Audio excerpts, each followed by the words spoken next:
నమస్తే అండి. నమస్తే. మీ పేరు సార్? నా పేరు నల్లం రఘుబాబు అండి. మాది గునుపూడి 17వ వార్డు.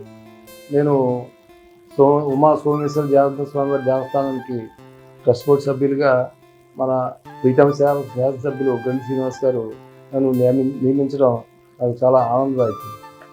సార్, మీ రాజకీయ ప్రస్థానం ఎప్పటి నుంచి మొదలైంది? సుమారు 1986 నుంచి కూడా నేను రాజకీయంలో ఉన్నానండి. అయితే 2014 సంవత్సరంలో నన్ను ప్రీతం శాసనసభ్యులు గండి శ్రీనివాస్ గారు, వారి కుటుంబానికి మా కుటుంబానికి చాలా దగ్గర సంబంధం ఉంది. వారి ఫాదరు మా ఫాదర్ కూడా బాల్య స్నేహితులు. ఈ ట్రెండ్ దృష్ట్యా నన్ను పార్టీలోకి వారు ఆహ్వానించడం జరిగింది. అందువల్ల నేను మరి అప్పటి నుండి కూడా పార్టీలో ఉంటూ మరి గండి శ్రీనివాస్ గారి వెనకాల మేమంతా ఉంటూ కూడా పయనించడం జరుగుతుంది. భవిష్యత్తులో కూడా మేము ఆయన వెంటే ఉంటాం, ఆయన వెనకే మేము నడుస్తాం. సార్, గ్రంథి శ్రీనివాస్ గారు చేసిన అభివృద్ధి గురించి చెప్పగలరా? గండి శ్రీనివాస్ గారు చేసిన అభివృద్ధి అంటే నాకు బలంగా చెప్పాల్సింది ఏంటంటే, ముఖ్యంగా మన భీమవరానికి మంచినీటి సమస్య చాలా ఎక్కువ ఉండేదండి. అయితే మరి ఆ రోజుల్లో మన గండి శ్రీనివాస్ గారు ఇక్కడ కూలివల్లిలో 125 ఎకరాలు ఎక్కువని చేయించి దాంట్లో 2 సమ్మర్ స్టోరేజ్లు నిర్మించడం చాలా గొప్ప విషయం. ఎందువల్లంటే ఇవాళ నేను చాలా గట్టిగా చెప్పగలను, మన జిల్లాలో భీమవరం మున్సిపాలిటీలోనే 2 పూట్ల నీరు ఇవ్వడం అనేది జరుగుతుంది. అది చాలా గొప్ప విషయం. అయితే భవిష్యత్తులో కూడా 50 సంవత్సరాల్లో కూడా మన భీమవరం పట్టణానికి మంచినీటి సమస్య లేకుండా చేసిన వ్యక్తి గండి శ్రీనివాస్ గారు. అలాగే మరి ఆ రోజున మన శాసనసభ్యులు గారు అడిగిన వెంటనే కూడా మరి ప్రీతమ నేత వైఎస్ రాజశేఖర రెడ్డి గారు మరి ఆ రోజున వారికి అలాగా అన్ని అనుమతులు ఇచ్చి గ్రాంట్లు ఇచ్చి అభివృద్ధికి తోడ్పడ్డారు. సార్, ఇప్పుడు కరోనాలో చాలా ఇబ్బందులు పడ్డారు ప్రజలు. ఆ సమయంలో ఇప్పటి వరకు చేసిన ఎమ్మెల్యేల్లో ఏ ఎమ్మెల్యే మనకి రెస్పాండ్ అయ్యారు? అది ప్రత్యక్షంగా నేను కరోనా బాధితుడినే. నేను నా భార్య, నా కుమారుడు కూడా ఆ రోజు కరోనా రావడం జరిగింది.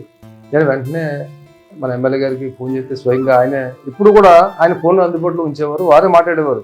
ఆ రోజు నేను చెప్పగానే, రవి గారు మీరు ఏం కంగారు పడకండి, నేను అరేంజ్ చేస్తాను, మీరు భీమవరం క్వారంటైన్కి వెళ్ళిపోండి అని ఆ రోజు నాకు ధైర్యం చెప్పి అరేంజ్ చేశారు. వెంటనే అక్కడ తీసుకెళ్లారు. అక్కడ కూడా మరి ఎమ్మెల్యే గారు మధ్యలో 2 రోజులకు ఒకసారి 3 రోజులకు ఒకసారి వచ్చి అక్కడంతా విజిట్ చేసి అక్కడ పరిస్థితులు ఎలా ఉన్నాయి, శానిటేషన్ కానీ ఫుడ్ విషయంలో ఒకసారి చాలా ఎమ్మెల్యే గారు ఆగ్రహించడం జరిగింది. అక్కడ ఒకరోజు ఆయన వచ్చినప్పటికి ఫుడ్ అది సరిగ్గా లేదు, అంతా ఇచ్చేయటం. వెంటనే ఆయన కాంట్రాక్ట్ మార్పించేసి సక్రమైన ఫుడ్ అందరికీ అందేలాగా ఏర్పాటు చేశారు. అలాగే శానిటేషన్ విషయంలో కానీ మంచినీటి సమస్య లేకుండా కూడా అది చాలా బాగా చేశారు. అయితే ఈ ఏర్పాటు ఎందుకంటే ఈ రౌతు కొద్ది గుర్రం అన్నట్టు మన శాసనసభ్యుల గురించే అక్కడ అధికారి కూడా కామేశ్వర బాబు గారు ఒక ఆయన ఉండేవారు, మున్సిపల్ అధికారి. వారి పర్యవేక్షణలో ఇన్ఛార్జ్, ఆల్ ఓవర్ ఇన్ఛార్జ్, ఆయన పర్యవేక్షణలో చాలా చాలా బాగా చేశారు. చాలా ఒబీడియంట్గా ఆయన సమాధానం చెప్పేవారు. అందరికీ కూడా ఎటువంటి ఇబ్బందులు లేకుండా కూడా అదొక ప్రపంచంలాగా ఉండేది ఆ రోజున. ఎందుకంటే మేమంతా దాంట్లో ఉన్నాం. 7 రోజులు నేను క్వారంటైన్లో ఉన్నాను. వారు ఇచ్చిన సింపుల్ మెడిసిన్ వాడుకున్నాను. నేను చాలా హ్యాపీగా బయటకు వచ్చి నేను మా కుటుంబ సభ్యులు కూడా. 2024 ఎన్నికలు వస్తున్నాయండి. ఆ ఎన్నికల్లో అంజబాబు గారు, గ్రంథి శ్రీనివాస్ గారు పోటీ చేస్తున్నారు. ఎవరికైతే మనం సపోర్ట్ చేయొచ్చు? మేమైతే పార్టీ పరంగా జగన్మోహన్ రెడ్డి గారి ఆశయాల మేరకు వారు చేసిన సంక్షేమం కానీ అలాగే ఇతర అభివృద్ధి విషయంలో కానీ మేమంతా కూడా మరి జగన్మోహన్ రెడ్డి గారి బాటలో నడుస్తూ గండి శ్రీనివాస్ గారిని ఎమ్మెల్యేగా చేయాలని మేమంతా నిశ్చయితూ ఉన్నాం. మరి అలాగే కరోనా టైంలోనే మన మరి జిల్లాలో ఉన్న ప్రజలందరూ కూడా ఆక్సిజన్ దొరక్క చాలా ఇబ్బంది పడేవారు. చాలామంది ప్రాణాలు కోల్పోయే పరిస్థితుల్లో అది ఫస్ట్ వేవ్లో.